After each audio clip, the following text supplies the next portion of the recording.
Iron Man gets an upgrade. Here's your look at the new Beast Kingdom Avengers Infinity War. This is Iron Man Mark 50.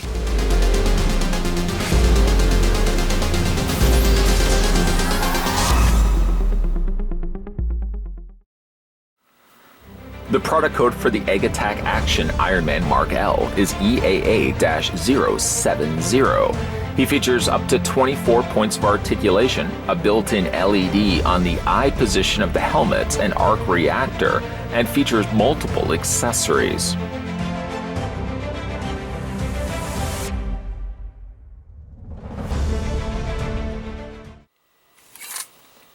So let's get things started. Let's figure out how tall Iron Man stands.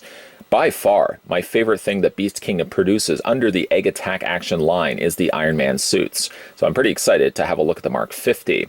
I'd also like to send out a big thank you to the folks over at Beast Kingdom who were nice enough to send all the samples that you guys have been seeing in the previous reviews and this one as well. A big thank you to them for sending those my way. But for the heights on the Mark 50, you'd be looking at 7 inches exactly. I know it's sort of kind of misleading because when you look at the figure with its sized head and smaller, under-proportioned body, then you really miss how tall these figures actually are. I mean, 7 inches, that's a standard 7-inch tall figure. It just doesn't always look that way. And in centimeters, that works out to be 17.8, so a little under 18 centimeters tall. Bringing in some other Egg Attack Action figures that we just recently had a look at. Here's the Endgame version of Ronin's Hawkeye, and here's Endgame's version of Black Widow. Yeah, I know technically they're not part of the same, well, they're of the same universe, they're not of the same film. They would come one sequel later, but it's nothing to say that you can't certainly display the Mark L or the Mark 50 with the other two figures. The stands are going to be similar to one another, but as you'll see in a second, they are a little bit different when it comes to the printing on the top. Iron Man also gets himself an instruction guide. I know normally in the past I've kind of dismissed these as there's not really a lot of information that you have to really carefully look at. Iron Man is a bit of the exception to that rule, and because even though it's only a one-sided, two-sided one sheet, the one side in English is the side we're going to be looking at here. This one does specifically tell you not only the way to move the figure to change out the hands, but more importantly, how to activate the batteries. This one also tells you to replace the batteries with LR41 batteries, but luckily, the folks over at Beast Kingdom already pack batteries inside this, and you'll see it in a second. Now, there's a lot of accessories that come with the release here of the Mark 50. We'll do our best to kind of go through and look at each one of them individually. I guess what we could start with first is the back fins that will locate on the back of Tony Stark's torso. The neat thing about these is that they're actually posable. They've got some ball joints that actually work independently, so you can move these back and forth. The coloring on these are quite nice in a cranberry red with some nice accent points done in gold.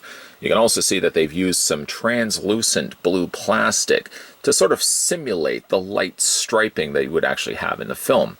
I'll show you guys how this attaches in place in a second. It's simply just a case of pegging these in place with a few peg holes located on the back of his torso. The other thing he comes included with is the giant cannons that will go on either side of his arms. And the neat thing about it is that you actually do get a pair of them and not just one. Again, a lot of good silver and gold accents are showcased on both sides. They kind of look like robotic alligators. But I really like the look and designs of these. And these just swap out from Tony Stark's hands. I'll show you guys that in a second as well. Speaking of hands, he does also come with a whole bunch of hands. Well, 4 hands plus the 2 on the sockets. That gives you a total of 6. The hands consist of extended out hands, like fanned out hands like this, for example. And then we also have the slightly more angled repulsor blast hands as well. The neat thing about these is that he also includes these repulsor blasts, and they are magnetized, so they attach to his hands, and that's really neat. I like the way that they've done that. You don't have to worry about obnoxious looking holes being so visible on the hands themselves. Magnets definitely are the smarter route to go. The magnets are relatively quite secure too. I mean, you can shake them and they're not going to go anywhere. The neat thing about also these is that you get 4 of these. And there's nothing really different about them. If you look at them from side to side, one to the other, they are. I knew I was going to drop one. Let's just grab it. There we go. They are identical to one another. They are done in a translucent blue plastic with a bit of a frost tip happening on the very edge of it. And you can see the magnets located on both sides. You get 4 of those, 4 in total. Well, what would the other 4 serve as being? Well, the other 2 of the 4. Well, if you look at the underside of his feet, you can also take the magnets and attach them quite easily and effortlessly on the undersides of Tony's feet. So kind of give him like a repulsor, kind of jet-propelled undersole of his feet. I really, again, like that. You don't have to worry about big, obnoxious, again, holes. You don't have to worry about forcing pegs in there. You really got to wonder why more companies just simply don't use magnets. Magnets are such the easier way to go about doing things. Anyways, we'll put all those accessories aside. One other thing I should really show you guys as well is the repulsor hands. So what I'll do is I'll just take the hand off the ball joint. Just wiggle, wiggle, wiggle, wiggle, wiggle. There we go. And just replace the hand that you want to, I suppose going with the thumbsies going in probably makes the most sense. And just wiggle those back into place. Now the ball joints are quite large, and it seems like the peg holes aren't quite as large, so you may have to kind of just do a little bit of extra force on those. And again, you just take the magnets. There we go. Just bend this back slightly. There we go. And you can attach the magnets in place. Again, the magnets don't always stay in place. Again, we just dropped another one. There we go. There it is right there. But it's really neat the way that you can display the figure with those. Alright, so he does also have some LED lights, and to access those, what you'll want to do is pop off the back of his torso plate, like that. Normally there would be a little restriction piece of plastic. I've already gone ahead and taken the liberties of removing that before the beginning of this review. And as I said, the batteries are already included when you pick these pieces up for yourself. There's an on and off switch, and when you switch this to on, get a good gander. Try not to blind you in the process of doing that. But you get a good bright LED light projected out from his arc reactor. The same similar thing can be done with his faceplate. Just pop that off like so. This is all magnets, by the way. There you go. See? Just magnets. Just take that off and switch that on. I'll try this time not to blind you. And then put the faceplate on in front of it. And you get a very nice projected light. The light doesn't carry its way anywhere else to the rest of his body. His hands and his arms and his legs don't have any of that. But at least you get the light up options both in his arc reactor and in his visor, with the 2 very bright lights projecting through his eyes. So we go ahead, and seeing as we've already gone ahead and taken off that, we can then attach, just take those 2 pegs, line them up to the peg holes, and snap that into place. And you've got his little back fins. And while, again, they don't light up, at the very least, they did add some translucent blue plastic, so it gives you a little extra mileage when it comes to displaying the piece. And while we're also at it, we can go ahead and just remove the hands. One downside, though, is if you're not careful, as you probably just saw right there, you wiggle off the hands. You want to wiggle them off in such a way that you keep the ball joint left aside, like that. Then you can still use that ball joint, which is about the only thing I wish these figures could have actually had.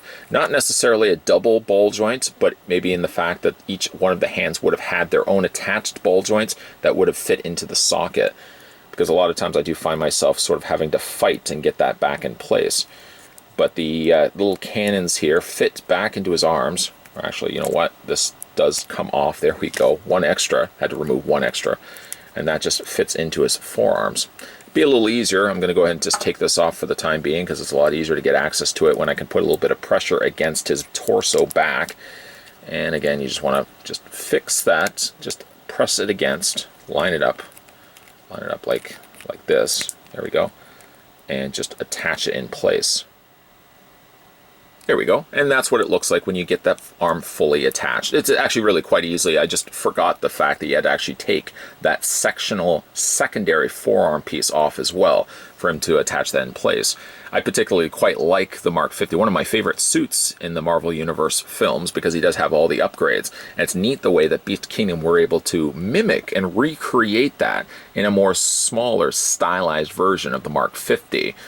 Again, you can pull off the exact same look on both sides. It would just involve me popping the hand off, but I'm having quite a bit of a stubborn ball joint that doesn't want to stay in its socket.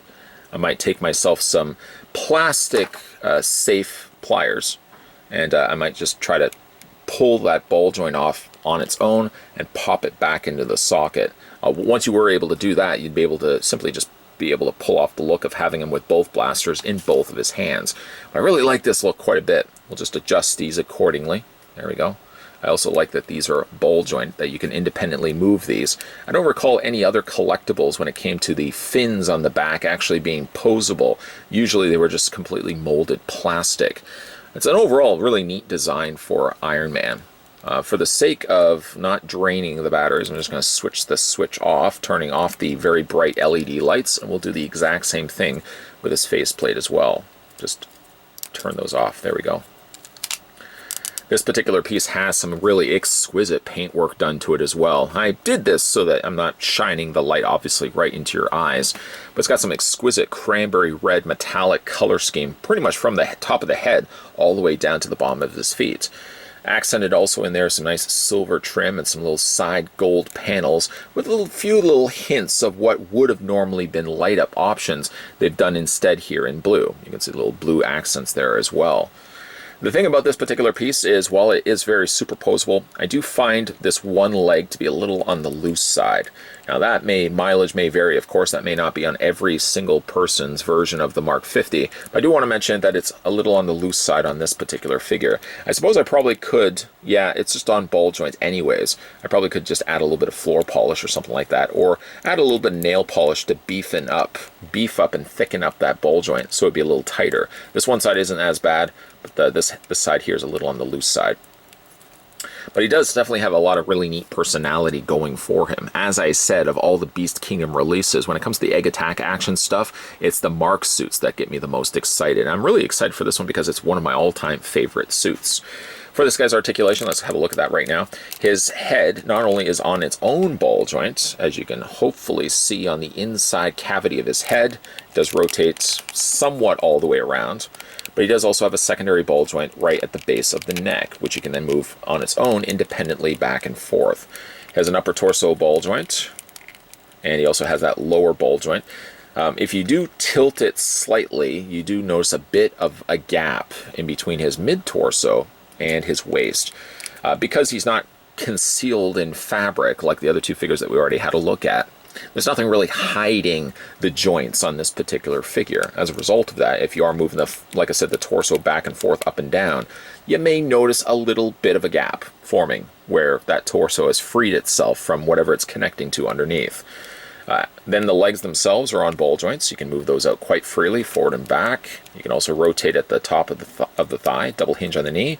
And then he has a good amount of articulation, a hinge up and down on the feet, and you can also rock those back and forth.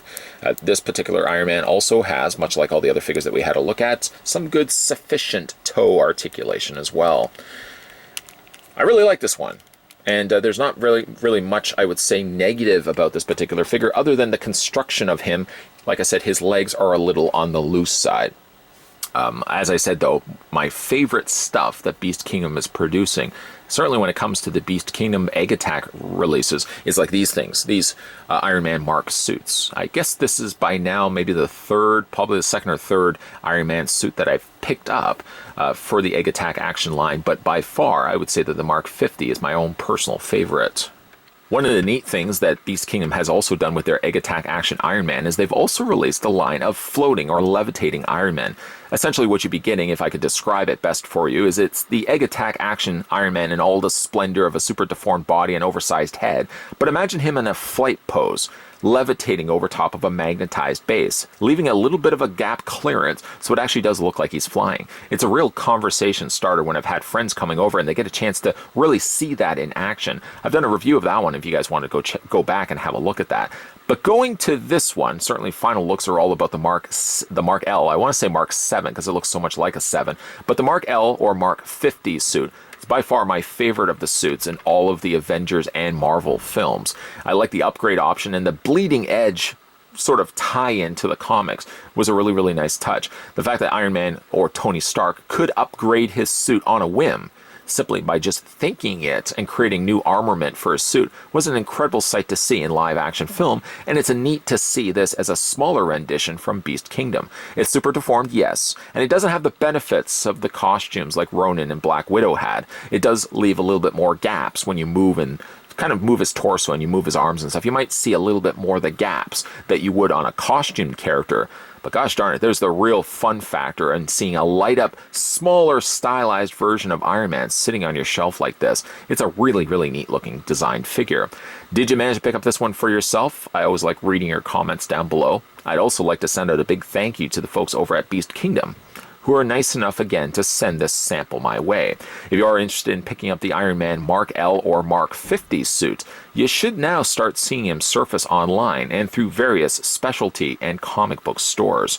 If you guys also want to go back and have a look at some of my other Beast Kingdom reviews, I've got a playlist just for that. You guys can see all the other Egg Attack action figures that I've had a look at, as well as the really neat levitating Iron Man. Again, you got to see it to believe it.